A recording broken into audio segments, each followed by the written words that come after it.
박쥐에 대해 생각해 본 적 있나요? 호랑이, 곰, 코끼리, 기린, 사슴, 다람쥐 같은 동물은 새끼를 낳아 젖을 먹여 키웁니다. 이런 동물을 포유류라고 하죠. 포유류는 대부분 지상에서 생활하지만 유일하게 하늘을 나는 녀석도 있습니다.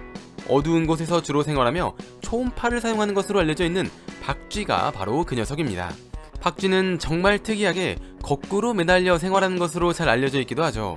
거꾸로 있으면 머리에 피가 쏠려 어지럽거나 두통이 올 수 있고 시야가 흐려지기 때문에 오래 있을 수 없습니다. 그런데 박쥐는 아무렇지 않은 듯 거꾸로 매달려 생활하고 잠을 자기도 합니다. 박쥐는 진화하는 과정에서 앞다리가 날개처럼 변형돼 날개를 얻게 되었을 것이라고 추측하고 있습니다.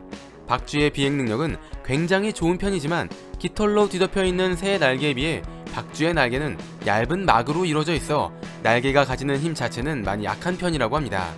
그래서 땅에서 하늘로 날아오르는 것이 아니라 높은 곳에서 뛰어내리는 식으로 비행을 합니다. 이런 이유 때문에 박쥐는 어딘가에 매달려 있는 것을 선호하죠. 박쥐는 날개의 힘이 약하기 때문에 몸무게가 많이 나간다면 하늘을 날 수 없습니다. 그래서 이들은 점점 가벼워지는 식으로 진화를 했습니다. 박쥐 중에서 가장 작은 박쥐는 몸무게가 2g 정도밖에 안 되고 가장 큰 박쥐라고 해도 몸무게는 1.6kg 밖에 되지 않습니다. 이렇게 몸무게가 줄어들다 보니 다리의 근육도 점점 퇴화해 서 있기에 적합하지 않은 형태로 바뀌게 되었습니다. 그래서 이들은 똑바로 서 있는 것이 아니라 거꾸로 매달려 있는 것입니다. 거꾸로 매달려 있는 것이 쉬운 일은 아니지만 다리에 있는 특별한 힘줄이 다리를 갈고리 모양으로 만들어주기 때문에 별다른 힘을 들이지 않고도 거꾸로 매달려 있을 수 있다고 합니다. 박쥐는 거꾸로 매달려 있는 상태가 가장 편안한 상태인 것입니다. 그래서 이들은 거꾸로 매달려서 휴식을 하거나 새끼에게 젖을 주고 잠을 자기도 하는 것이죠.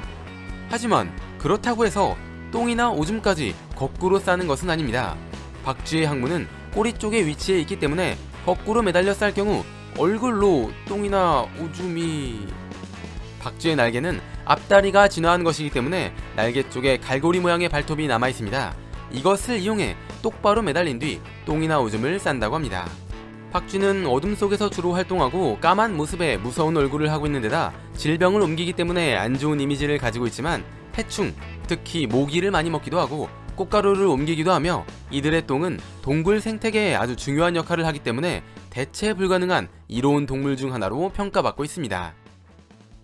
뇌를 채워줄 은덩어리 지식들, 오늘의 은잡지 영상은 여기까지입니다. 시청해주셔서 감사합니다.